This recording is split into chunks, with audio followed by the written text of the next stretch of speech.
যে তার মধ্যে যে অসাধারণ একটা সাংগঠনিক দক্ষতা আছে, তার মধ্যে যে অসাধারণ একটা গণতান্ত্রিক মন আছে, এটা আমরা যারা তার সঙ্গে কাজ করছি আমরা সেটা সবসময় বুঝতে পারি। তিনি, এটা আগে কখনো হয়নি, তিনি মাসে 4 দিন অর্থাৎ সপ্তাহে 1 দিন করে স্ট্যান্ডিং কমিটির সঙ্গে তিনি মিটিংয়ে বসেন, যাতে আমরা জয়েন্টলি সকলের সঙ্গে আলোচনা করে সমস্ত সিদ্ধান্তগুলো নিতে পারি। এটা অত্যন্ত বিরল ঘটনা ডেমোক্রেটিক একটা পার্টির জন্য।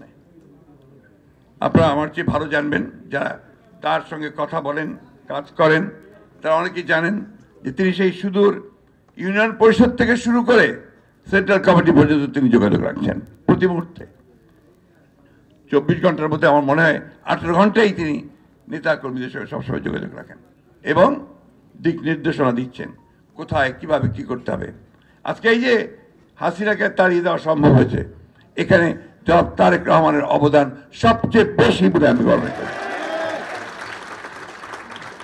আমরা 14 বছর লড়াই করেছি, আমাদের প্রায় 60 লক্ষ মানুষের বিরুদ্ধে মিথ্যা মামলা হয়েছে, আমাদের 20,000 মানুষকে হত্যা করা হয়েছে, 700-র উপরে নেতা কর্মীকে আপনার এমপি সহ তাদেরকে গুম করে দেওয়া হয়েছে। আমরা সেই বর্ণনা আমি করতে চাই না এখন। এই অবস্থা নিয়ে সেখান থেকে বেরিয়ে এসে তারেক রহমান সকলকে অনুপ্রাণিত করে, উজ্জীবিত করে তিনি কিন্তু আন্দোলনে ঝাঁপিয়ে পড়ার জন্য সকলকে তিনি আহ্বান জানান করেছেন, অনুপ্রাণিত করেছেন। আমি খুব ভালো করে জানি শেষে যে দিন যে কটা দিন আপনার আমরা বলি যে ছাত্র গণ অভ্যুত্থানের মূল সময়টা, সেই সময়টা প্রতি মুহূর্ত তিনি যোগাযোগ রেখেছেন প্রত্যেকের সঙ্গে, এমনকি ছাত্র সমন্বয়কদের সঙ্গে পর্যন্ত। আমাদের ছাত্র দলের, যুব দলের বিভিন্ন সংগঠনগুলোর প্রায় 422 জন এই অভ্যুত্থানে নিহত হয়েছে, শহীদ হয়েছেন। সুতরাং আজকে সমগ্র জাতি ঐক্যবদ্ধ হয়ে এই ফ্যাসিস্ট খুনি হাসিনাকে উৎখাত করেছে। এখন একটা অন্তর্বর্তীকালীন সরকার আছে, আমরাই করেছি সবাই মিলে। আজকে দেশের চারদিকের অবস্থা দেখে অনেকে একটু আতঙ্কিত হচ্ছেন, একটু উদ্বিগ্ন হচ্ছেন, এগুলো কি হচ্ছে।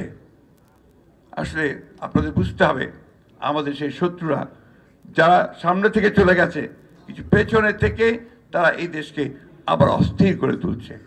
এখানে আমাদেরকে অত্যন্ত সজাগ থাকতে হবে। দুর্ভাগ্য আমাদের যে আমাদের দেশের মানুষেরা কেন যায় না, আবার সহনশীলতার বড় অভাব হয়ে গেছে। একটু ধৈর্য ধরতে হবে। আজকে এই সরকারকে আমাদেরকে সহযোগিতা করতে হবে, কারণ এই সরকার ফেল করলে আমরা অভ্যুত্থান ফেল করে যাবে, বিপ্লব ফেল করে যাবে এবং আমরা আবার সেই অন্ধকারে চলে যাব।